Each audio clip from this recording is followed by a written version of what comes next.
നമസ്കാരം. സ്പന്ദനത്തിലോട്ട് വീണ്ടും സ്വാഗതം. ഇന്ന് നമ്മൾ സംസാരിക്കാൻ പോകുന്നത് പ്രൊഫഷണൽ വെൽബീയിങ്ങിനെ കുറിച്ചിട്ടാണ്. നമ്മൾ പല ആൾക്കാരും പല പ്രൊഫഷൻസിലിരിക്കുന്ന ആൾക്കാരാണ്. ഈ ജോലിയിലിരിക്കുമ്പോൾ നമ്മുടെ വെൽബീയിങ് എങ്ങനെയാവണം എന്നുള്ളത് നമ്മൾ ചിന്തിക്കണ്ടേ, അല്ലെങ്കിൽ നമ്മളെങ്ങനെ ടേക്ക് കെയർ ചെയ്യണം എന്നുള്ളത് ചിന്തിക്കണ്ടേ. അതും പല ജോലികളും കെയർ ടേക്കിംഗ് അല്ലെങ്കിൽ കെയർ ഗിവിങ് റോൾസ് ഉള്ള ജോലികളാണ്. അങ്ങനെയുള്ളവർ കുറച്ചും കൂടെ അവരെ തന്നെ ഹെൽപ്പ് ചെയ്യാനായിട്ടും റെസ്റ്റ് ചെയ്യാനായിട്ടുമുള്ള സമയം എടുക്കണ്ടേ എന്നുള്ളതാണ്. അപ്പോൾ കെയർ ടേക്കർ വെൽബീയിങ് അല്ലെങ്കിൽ പ്രൊഫഷണൽ വെൽബീയിങ്ങിലോട്ട് പോകുന്നതിന് മുന്നേ നമുക്ക് കുറച്ച് പ്രാക്ടീഷണർ റോൾസിനെ കുറിച്ചും അല്ലെങ്കിൽ ക്വാളിഫിക്കേഷൻസിനെ കുറിച്ചും കൂടെ സംസാരിക്കാം. അതായത് ഇപ്പോൾ ഞാൻ കൗൺസിലിംഗ് ചെയ്യാൻ ഉദ്ദേശിക്കുന്ന ഒരാളാണെങ്കിൽ ഞാൻ കൗൺസിലിംഗ് പഠിച്ചിരിക്കണം ഒരു കോഴ്സായിട്ട്.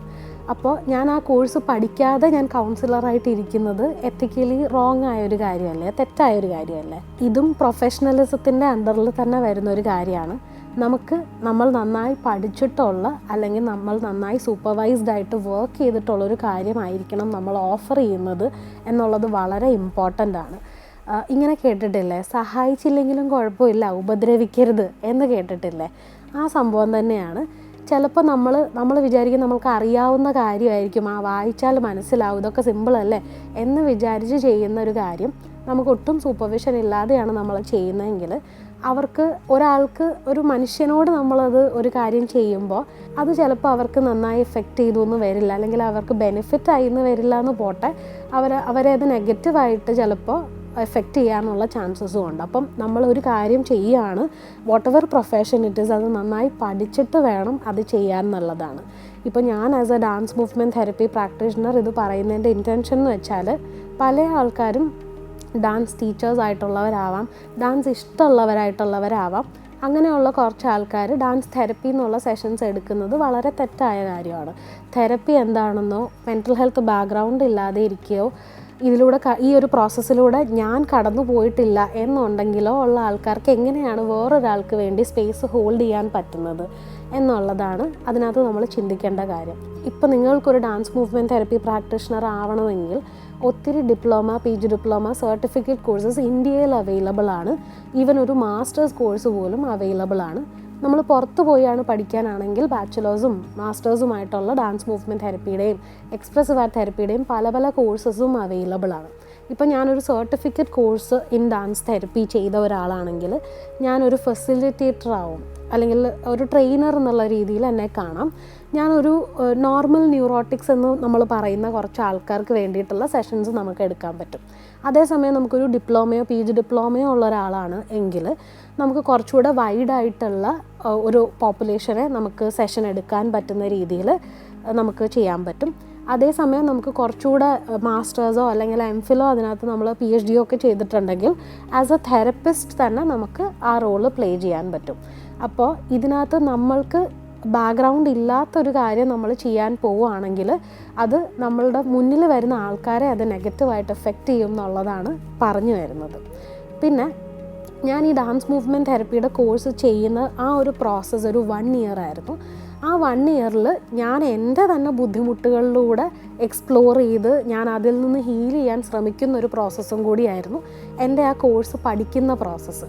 അപ്പോൾ ഈ കോഴ്സിൻ്റെ ഒരു ഇമ്പോർട്ടൻ്റ് ആയ ആസ്പെക്റ്റ് എന്ന് പറഞ്ഞാൽ ഞാൻ തെറപ്പിയിലായിരിക്കണം. എനിക്ക് ബുദ്ധിമുട്ടുണ്ടെങ്കിലും കുഴപ്പമില്ല, ഇല്ലെങ്കിലും കുഴപ്പമില്ല, ഞാൻ കൗൺസിലിംഗ് എനിക്ക് വേണ്ടി എടുത്തിരിക്കണം എന്നുള്ളത് വളരെ മാൻഡേറ്ററി ആയിട്ട് ആ കോഴ്സെന്ന് പറയുന്നൊരു കാര്യമായിരുന്നു.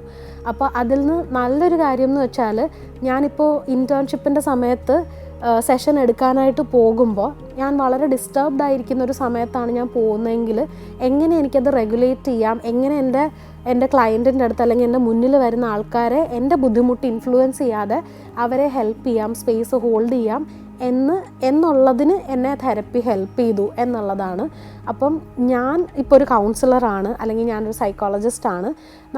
വേറെ ആൾക്കാർ നമ്മളെ കാണുമ്പോൾ വിചാരിക്കും ഇവർക്കെല്ലാം അറിയാമല്ലോ, അല്ലെങ്കിൽ they know how to take care of themselves, അല്ലെങ്കിൽ ഇവർക്കാണല്ലോ എല്ലാം അറിയാവുന്നത് അല്ലെങ്കിൽ ഇപ്പം ഞാൻ ആസ് എ കൗൺസിലർ അല്ലെങ്കിൽ ഈ സൈക്കോളജി ബാക്ക്ഗ്രൗണ്ട് ഉള്ള ഒരാൾ ഞാനൊരു വിഷമം വരുമ്പോൾ കരയുകയാണെങ്കിൽ നീ സൈക്കോളജിയൊക്കെ പഠിച്ചതല്ലേ, നിനക്ക് കരയാനൊക്കെ എന്തിനാ കരയുന്നത്, റെഗുലേറ്റ് ചെയ്യാൻ അറിയില്ലേ എന്നൊക്കെ ചോദിക്കുന്ന ആൾക്കാരും ഉണ്ട്. മൊത്തത്തിൽ നമ്മളും മനുഷ്യരാണ്, നമുക്കും സങ്കടവും ദേഷ്യവും എല്ലാ ഇമോഷൻസും വരും. Just that we are aware of it, some of us are aware of it and some of us know how to regulate it എന്നുള്ളത് മാത്രമേ വ്യത്യാസമുള്ളൂ. നമുക്ക് ഈ ഇമോഷൻസ് ഒന്നും ഫീൽ ചെയ്യുന്നില്ല എന്നുള്ളതല്ല. അപ്പം ഇറ്റ് ഈസ് ഇമ്പോർട്ടൻറ്റ്. ഇപ്പോൾ ഞാൻ കുറേ ക്ലയൻസിനെ കാണുന്നു, ആൾക്കാരെ കൗൺസിലിങ്ങിന് കാണുന്നു, ഒരു ദിവസം ഞാൻ 5-6 പേരെയൊക്കെ കാണുന്നുണ്ട്. ഇത്രയും പേരെ കേട്ടിരിക്കുക എന്നുള്ളത് ഡ്രെയിനിങ് ആയിട്ടുള്ളൊരു കാര്യമാവാം ചില ആൾക്കാർക്ക് അതിനുള്ള എനർജി ഉണ്ടാവാം. അപ്പോൾ അങ്ങനെയുള്ള എനിക്കെന്താണോ എന്നെ ഡ്രെയിൻ ചെയ്യുന്നുണ്ടോ എന്നുള്ളത് വെച്ചിട്ട് നമുക്ക് കേസ് ലോഡ് കുറയ്ക്കുക എന്നുള്ളതായിരിക്കും ചില ആൾക്കാർക്ക് ചെയ്യാൻ പറ്റുന്നത്. അല്ലെങ്കിൽ എനിക്കും ബുദ്ധിമുട്ടുണ്ട്, അപ്പം ഞാനും തെറപ്പി എടുക്കുക, അറ്റ്ലീസ്റ്റ് ബുദ്ധിമുട്ടുള്ള സമയത്തെങ്കിലും കൺസിസ്റ്റൻ്റായി തെറപ്പി എടുക്കുക എന്നുള്ളതായിരിക്കാം ഒരു മെൻ്റൽ ഹെൽത്ത് പ്രൊഫഷണലായ ഞാൻ ചെയ്യേണ്ട ഒരു കാര്യം. ഇത് ഞാൻ പറയുന്നതിൻ്റെ കാരണം എന്ന് വെച്ചാൽ നമ്മൾ കേരളത്തിൽ പല കോഴ്സസ് ഉണ്ട്, സൈക്കോളജിയുടെയും സോഷ്യൽ വർക്കിൻ്റെയൊക്കെ. ഈ കോഴ്സസ് പഠിക്കുമ്പോൾ നമ്മളെല്ലാം നമ്മളുടെ ബുദ്ധിമുട്ടുകൾ നമ്മൾ അതിനെക്കുറിച്ച് ചിന്തിക്കുകയും അതിനെക്കുറിച്ച് പ്രോസസ്സ് ചെയ്യാൻ അതിനെക്കുറിച്ച് സംസാരിക്കുകയും ഒക്കെ നമ്മൾ ചെയ്യുന്നുണ്ട് ഇത് പഠിക്കുമ്പോൾ. ഈ പഠിച്ചു കഴിഞ്ഞ് നമ്മൾ ആൾക്കാരുടെ അടുത്തേക്ക് വർക്ക് ചെയ്യാൻ പോകുമ്പോൾ നമ്മൾക്ക് ബുദ്ധിമുട്ട് വരുന്ന സമയങ്ങളിൽ ചിലപ്പോൾ നമുക്ക് നന്നായി നമ്മുടെ വർക്ക് ചെയ്യാൻ പറ്റണം എന്നില്ല. അപ്പോൾ നമ്മൾ തെറപ്പിയിലായിരിക്കുക എന്നുള്ളത് ഇമ്പോർട്ടൻ്റ് ആണ് എന്നുള്ളത് കൂടുതലും കോളേജസോ നമ്മുടെ ടീച്ചേഴ്സോ നമ്മൾ പറഞ്ഞു തരാറില്ല എന്നുള്ളതാണ്. നമ്മൾ സ്റ്റിഗ്മ മാറ്റണം അല്ലെങ്കിൽ അങ്ങനെ വിചാരിക്കരുതെന്ന് പറഞ്ഞ് നടക്കുന്ന ആൾക്കാർ തന്നെ നമുക്കൊരു ബുദ്ധിമുട്ട് വന്നാൽ നമ്മൾ as A mental health professional നമ്മൾ പോയി കൗൺസിലിങ്ങിന് പോകാറുണ്ടോ, നമ്മൾ ഹെൽപ്പ് സീക്ക് ചെയ്യാറുണ്ടോ, അതിൽ ഞാൻ സൈക്കോളജിസ്റ്റ് അല്ലേ എനിക്കെന്തിന് തെറപ്പി വേണം എന്ന് ഉള്ള രീതി അല്ലാതെ okay I am also human, I also need help എന്നുള്ള രീതിയിൽ ഹെൽപ്പ് സീക്ക് ചെയ്യാൻ നമ്മൾ റെഡിയാണോ എന്നുള്ളത് ചിന്തിക്കേണ്ടത് അത് ഇമ്പോർട്ടൻ്റ് ആണ്. അപ്പോൾ as a professional I need to be in therapy if needed എന്നുള്ളത് ഈസ് വൺ തിങ്. രണ്ടാമത്തെ കാര്യം സൂപ്പർവിഷൻ എന്നുള്ളതാണ്. അതായത് ഞാൻ ചെയ്യുന്ന വർക്ക്, ഇപ്പോൾ ഞാൻ ചെയ്യുന്നത് കൗൺസിലിംഗ് ആണ്. കുറച്ച് ഒരു 10, 15, 20 വർഷം കൗൺസിലിംഗ് പ്രാക്ടീസ് ചെയ്ത് എക്സ്പീരിയൻസ് ഉള്ള ഒരാളുടെ അണ്ടറിൽ ഞാൻ സൂപ്പർവൈസ്ഡ് ആണോ, അതായത് ഇപ്പോൾ ഞാൻ പഠിച്ചിറങ്ങി കുറച്ച് വർഷമായി പ്രാക്ടീസ് ചെയ്യാൻ തുടങ്ങുന്നു, എൻ്റെ അടുത്ത് ഒരാൾ വന്നു, ആ ആളുടെ കാര്യം പറയുന്നു, ആ കേസ് എനിക്ക് എന്ത് ചെയ്യണം എന്ന് എനിക്ക് ആസ് എ പ്രൊഫഷണൽ അറിയില്ല എങ്കിൽ എൻ്റെ കേസ് ഡിസ്കസ് ചെയ്ത് കുറച്ചുകൂടെ ബെറ്ററായി എനിക്കിത് പറഞ്ഞു തരുന്ന ഒരാൾ എൻ്റെ ലൈഫിലുണ്ടോ, പ്രൊഫഷണൽ സർക്കിളിൽ എൻ്റെ അങ്ങനെ ഉണ്ടോ, അതാണ് സൂപ്പർവിഷൻ. ഈ ഒരു പ്രൊഫഷനിൽ കുറച്ചുകൂടെ ബെറ്ററായി കുറച്ചുകൂടെ സീനിയർ ആയിട്ടുള്ള ഒരാളെ നമ്മളെ ഗൈഡ് ചെയ്യാനുണ്ടോ എന്നുള്ളത് ഇസ് ഓൾസോ വെരി ഇമ്പോർട്ടൻറ്റ്. അല്ലെങ്കിൽ എഗൈൻ മുന്നിൽ വരുന്നത് മനുഷ്യനാണ്, നമുക്ക് ഹേർട്ട് ചെയ്യരുത് എന്നുള്ളതാണ്. അപ്പം അങ്ങനെ ഒരു സൂപ്പർവിഷൻ എടുക്കുക എന്നുള്ളതും നമ്മളോട് കൂടുതലും ആൾക്കാർ പറഞ്ഞു തരില്ല. ഇപ്പോൾ ചിലപ്പോൾ ഇൻറ്റേൺഷിപ്പൊക്കെ ചെയ്യുമ്പോൾ സൂപ്പർവിഷൻ ഉണ്ടാവും, പക്ഷെ അത് കഴിഞ്ഞ് നമ്മൾ പ്രാക്ടീസ് ചെയ്യാൻ തുടങ്ങുമ്പോഴും റെഗുലറായി സൂപ്പർവിഷനിൽ തന്നെ ഇരിക്കുക എന്നുള്ളതും വളരെ ഇമ്പോർട്ടൻ്റ് ആണ്. ഞാൻ ആസ് എ കെയർ ടേക്കർ അല്ലെങ്കിൽ കെയർ ഗിവർ എൻ്റെ മെൻ്റൽ ഹെൽത്ത് എങ്ങനെ എഫക്റ്റ് ചെയ്യുന്നു അത് റെഗുലേറ്റ് ചെയ്യാനും കൂടെ ഹെൽപ്പ് ചെയ്യുന്ന കാര്യങ്ങളാണ് ഈ തെറപ്പി എന്നുള്ളതും ഈ സൂപ്പർവിഷൻ എന്നുള്ളതും. അപ്പോൾ ഇത് രണ്ടും നമ്മൾ എടുക്കുക എന്നുള്ളത് വളരെ ഇമ്പോർട്ടൻ്റ് തന്നെയാണ്. ഇപ്പോൾ ഞാൻ നേരത്തെ പറഞ്ഞ പോലെ പല പ്രൊഫഷനിലുള്ള ആൾക്കാർ, ഇപ്പോൾ ഡോക്ടേഴ്സ് ആവാം, നേഴ്സസ് ആവാം, ബാങ്കിൽ ജോലിയുള്ള ആൾക്കാരാവാം, ഇവരൊക്കെ മറ്റുള്ള ആൾക്കാരുമായിട്ട് എന്നും സംസാരിച്ച് അവരുടെ നീഡ്സ് ടേക്ക് കെയർ ചെയ്ത് നടക്കുന്ന ആൾക്കാരാണ്. ഇവർക്ക് സമാധാനമായി ഇരിക്കാനും ഇവർക്ക് ഒന്ന് സമാധാനമായി ഇരുന്ന് റെഗുലേറ്റ് ചെയ്യാനും അല്ലെങ്കിൽ റിലാക്സ് ചെയ്യാനും പറ്റുന്ന സ്പേസസ് ഉണ്ടോ എന്നുള്ളതും ഇമ്പോർട്ടൻ്റ് ആണ്. ഇത് പ്രൊഫഷണൽ വെൽബീയിങ്ങിനെ കുറിച്ച് സംസാരിക്കുമ്പോൾ വരുന്നതാണ്. ഇതല്ലാതെയും കെയർ ടേക്കേഴ്സ് നമ്മുടെ ചുറ്റിനുമുണ്ട്.